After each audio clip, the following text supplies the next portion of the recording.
In this session of our study of predestination, I want to focus our attention on the sovereignty of God.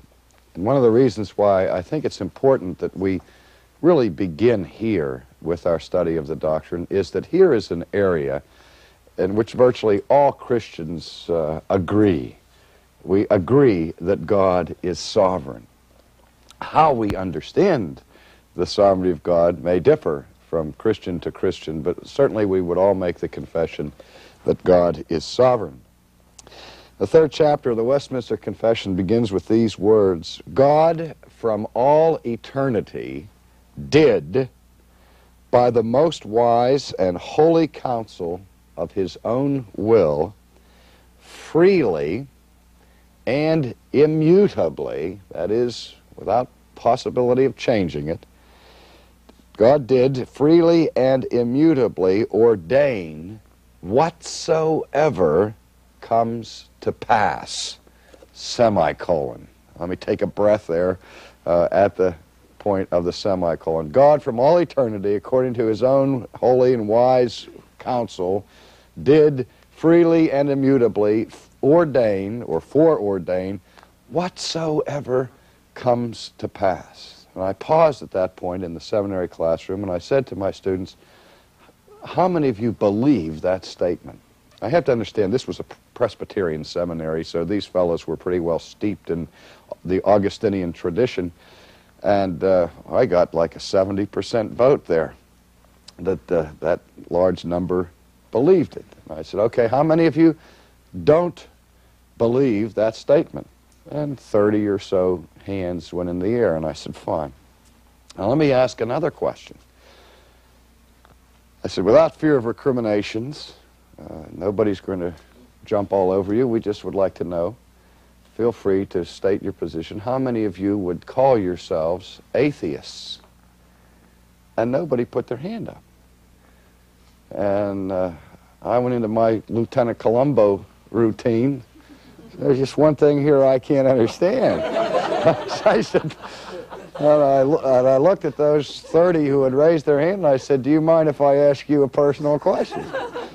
I said, I can't figure out why those of you who raised your hand saying you did not believe this statement didn't raise your hand when I asked if you were atheists. And they looked at me with a mixture of puzzlement, but the same kind of looks I'm seeing in your eyes here today. And I was saying, because if you don't believe this statement, you understand that fundamentally, bottom line, you're an atheist. And that was about the most outrageous thing they ever heard in their lives. And I said, well, let's understand that this statement that I've just read, that God has foreordained whatsoever comes to pass, is not a statement that is unique to Calvinism or to Presbyterianism. It doesn't distinguish the Reformed tradition from other traditions. It doesn't even distinguish Christians from Jews or from Muslims. This statement here distinguishes theists from atheists. And they were still puzzled as I continued this harangue. And I said, don't you see that if there's anything that happens in this world outside the foreordination of God, that if there's no sense in which God is ordaining whatsoever comes to pass, then at whatever point something happens outside the foreordination of God, it is therefore happening outside of the sovereignty of God. Because we understand that when we talk about God's ordaining things, there are different ways that God ordains things to come to pass. This doesn't necessarily mean that God jumps down into the planet and makes something happen through a direct and immediate personal involvement on his part. But the trick, I guess, in the statement has to do with the word ordain. All of that statement means is that God is sovereign over anything that happens. Anything that happens in this world cannot happen apart from divine sovereignty. We distinguish sometimes between God's efficacious will and his permissive will. You've heard those kinds of distinctions. But let me state it in the easiest of all possible terms.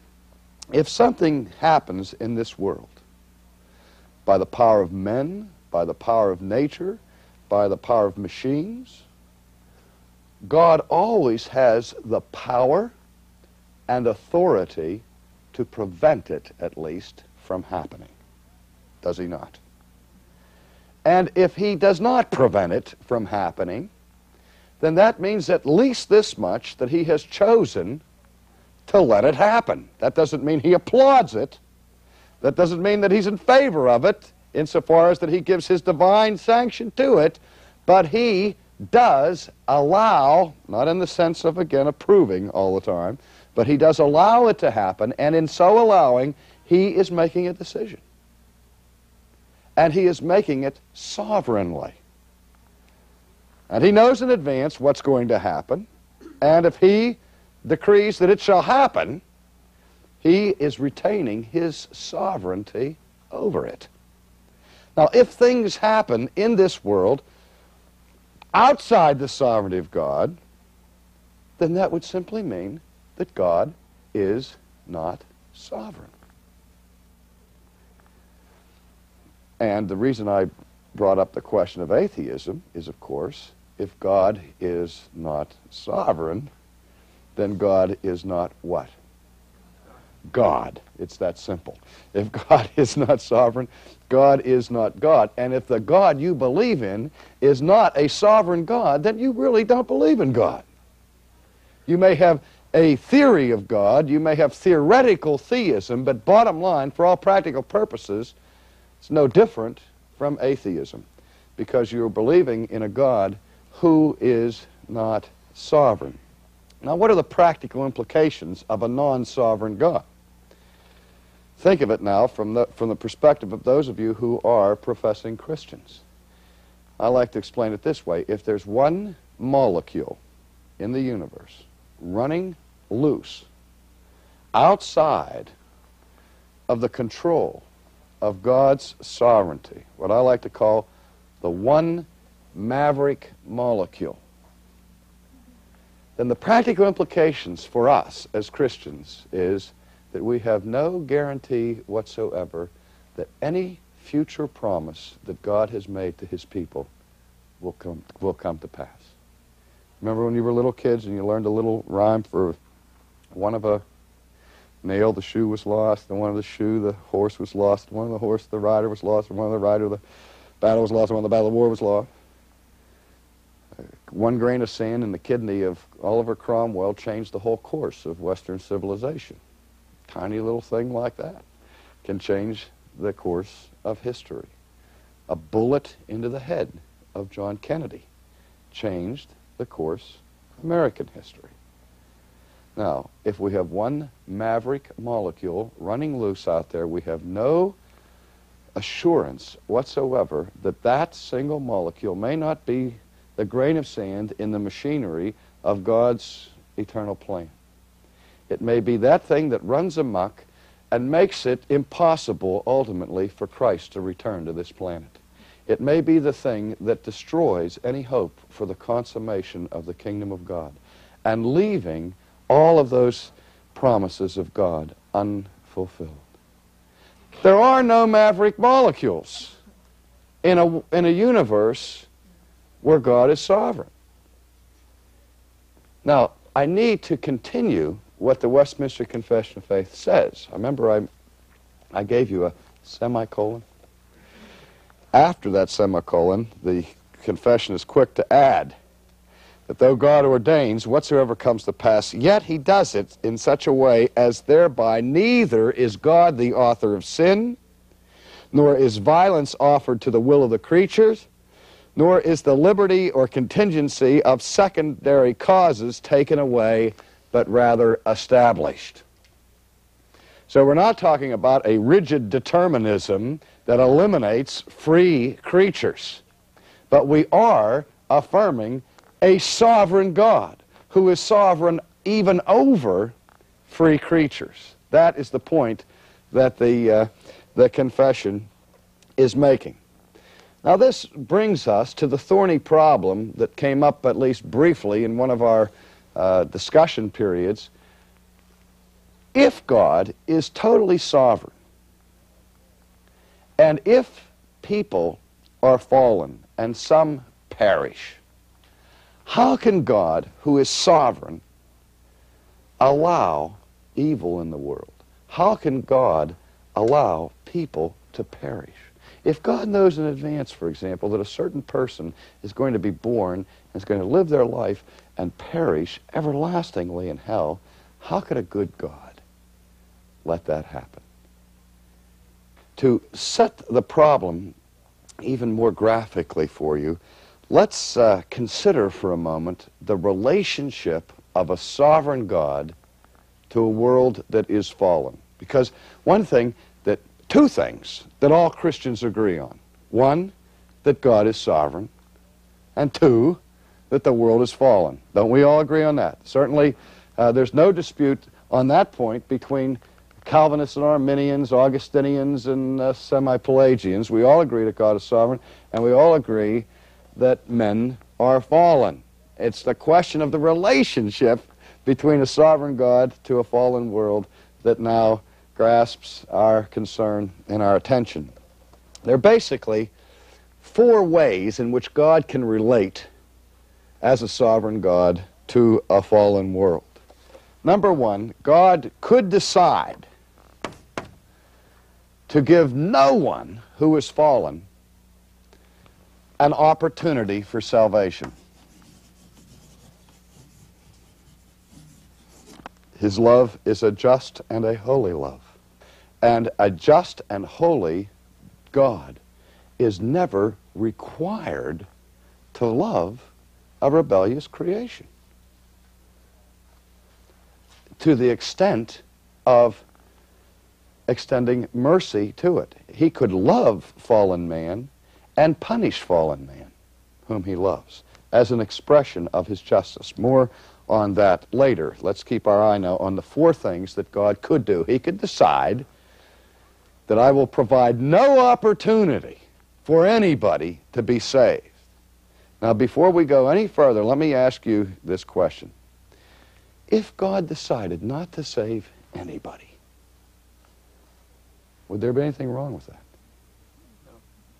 If God decided to punish the entire human race for the human race's rejection of God and rebellion to God, the only objection we could give at that point is that God is just.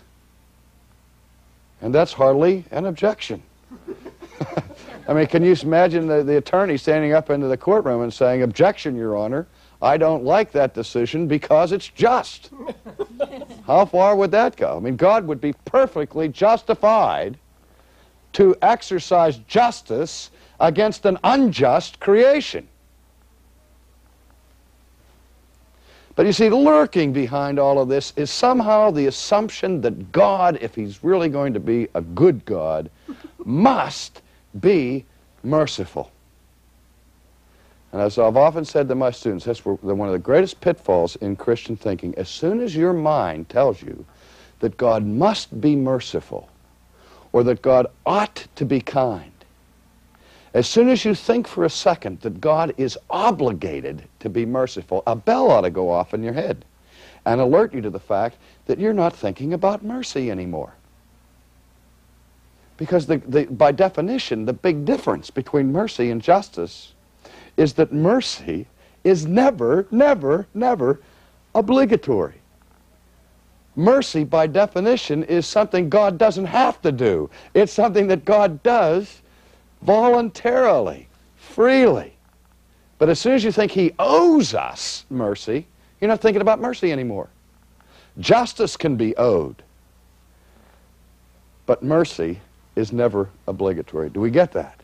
We have to understand that principle. Okay, that's one option. God could have said, nobody on this planet, since all have sinned and fallen short of the glory of God, and he perceives from all eternity, he sees us, he sees our fallenness. He says he could decide to provide no opportunity for salvation. All right?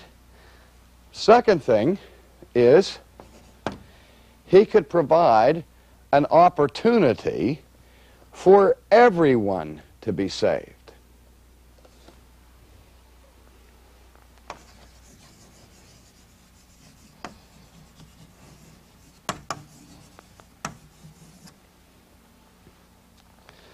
Actually, there's 6 things that we could do here, and I'm trying to shortcut this for the sake of time. And I'll just put in parentheses here, or he could create an opportunity for some people to be saved. But bottom line, God could give the world an opportunity for salvation. And set it up in such a way as that everybody or some of the people at least had a chance to be saved, but there's no guarantee that anybody would ever be saved. Okay? That's what we mean by opportunity. God is an equal opportunity redeemer in this scheme. The third option is that God, exercising his power and his sovereignty, could intrude into the human situation, not only providing an opportunity for salvation, but by so working in the hearts of fallen people, ensure the salvation of some. Or, let's put it this way, ensure the salvation of everybody. That is, God can intervene for everybody, ensuring their salvation.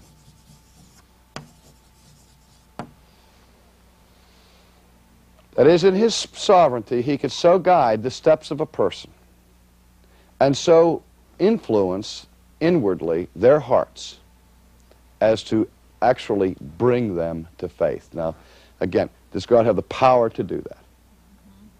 Yes. Now, he could do that for some, or he could do that for everybody.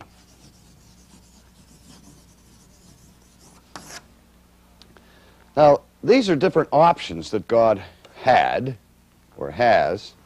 What we're trying to get at in this course is what, in fact, has he done? Now, does the Bible indicate that God has provided no opportunity for anybody to be saved? Now, we can eliminate that one as Christians, can't we?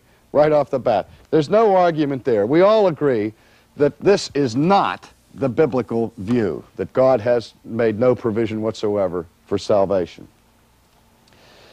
Now, how about the idea that God intervenes in everybody's life and ensures the salvation of everyone? What do we call that view? Universalism. And there are Christians who believe in universalism. But the debate historically between semi-Pelagianism and Augustinianism is not a debate over universalism. Those two viewpoints both agree what? That only some people ultimately are saved. They are particularists rather than universalists.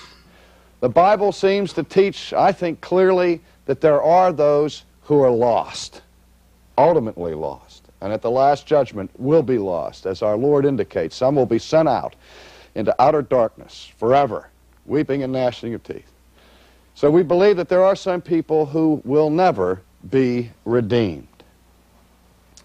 So, this one has to be eliminated. So, what we're left with are these alternatives. Either God gives an opportunity for all, or only some, or God does more than simply make an opportunity available. He actually comes in and intervenes and ensures that some people are saved. Now, this is what we call, that should be some. God makes certain that some are saved.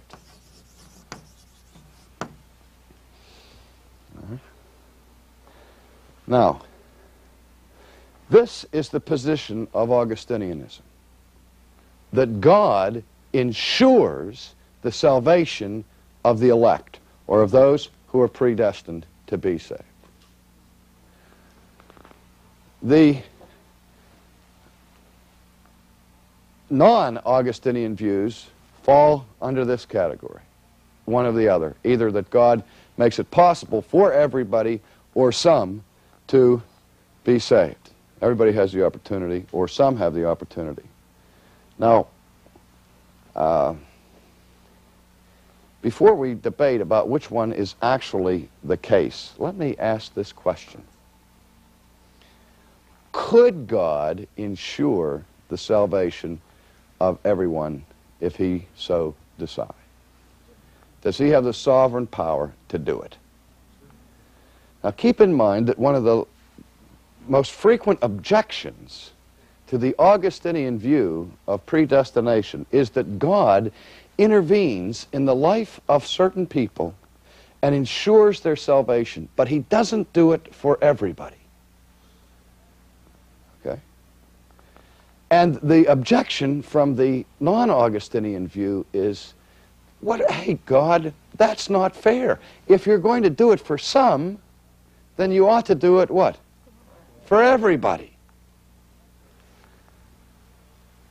But you see that the person over here has the same problem. If this person believes that God has the power to bring everybody to salvation, and he doesn't, really that argument falls on the head here, because all God does in that case is give the opportunity.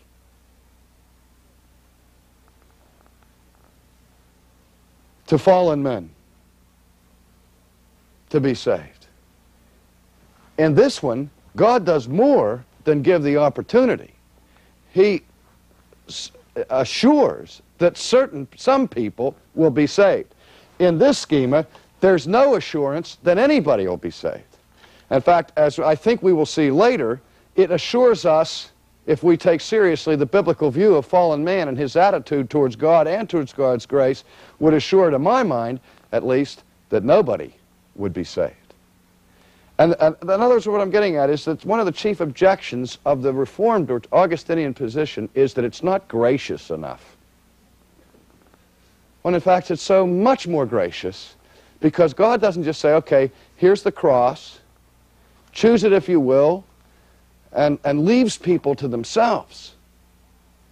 But God applies the work of Christ. The Holy Spirit works in people who are dead in sin and trespasses in order to bring them to faith and to ensure that the death of Christ is never in vain, that Christ will see the travail of his soul and be satisfied. The Scriptures speak of God giving people, God the Father giving people to God the Son.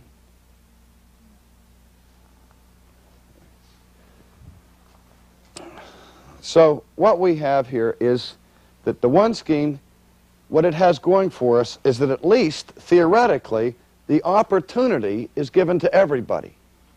Anybody who believes in the gospel can be saved. However, there are millions and millions and millions of people who never hear the gospel, who in fact don't have the opportunity. The only real opportunity, the only thing we can really talk about here is that some have the opportunity. Some who are not predestined have the opportunity to be saved. That is, this argument would be everyone who hears the gospel, at least, has an opportunity to say. But God has not made sure that everybody in the world hears the gospel. Could God make sure that everybody in the world hears the gospel? Could God print it in the clouds if he wanted to? Yes, but he doesn't. And so we are left with that problem that God does not do everything that God conceivably could do within the bounds of his own righteousness. He does not do everything conceivable to ensure the salvation of the world. Now, why not? I don't know. I have no idea. Why not? I know that he doesn't. That much is clear. And I know that there's no shadow of turning in him. I know that that God is under no obligation to save anybody. And I know that God does save somebody. But God is God. And God reminds his people of one crucial principle of divine sovereignty. And we will look at that more closely later on in this course, where God reminds Moses, and then later the church through Paul, of his divine prerogative. I will have mercy upon whom I will have mercy. God never owes mercy. Real quickly, if God only saves some people, we have to understand that we have two groups of people in the world, the saved and the unsaved, but they are all part of a group of sinners. All are fallen, all are in rebellion against God. What God does, according to the Augustinian view, is that he sovereignly elects and chooses and redeems some, and the rest he passes over. So that what you have in this schema is that one group gets mercy. What does this group get? Justice. Who gets injustice? Nobody gets injustice. Now, mercy is not justice. Mercy is non-justice. And injustice is non-justice. But injustice and mercy are not the same thing. They're both outside of the category of justice. Here's justice. And over here, we have non-justice. And non-justice is of two types, mercy and injustice. One form of non-justice is mercy. Is there anything sinful or wicked about mercy? No, mercy is perfectly good. Is there anything sinful or wicked about injustice? Yes, injustice is a violation of justice. Injustice is sin. Injustice is evil.